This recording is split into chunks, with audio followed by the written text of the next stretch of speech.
gəliniz vardı? 2. İkisinə də baxırsınız. Yəni bir nəfərə baxmaq doğru olmaz da.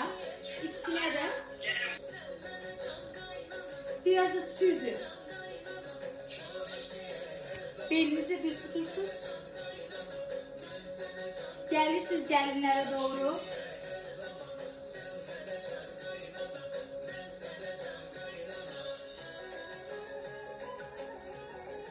Gururla, gururla.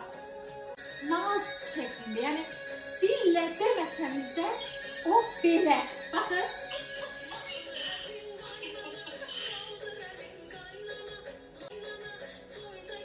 Dönürsünüz.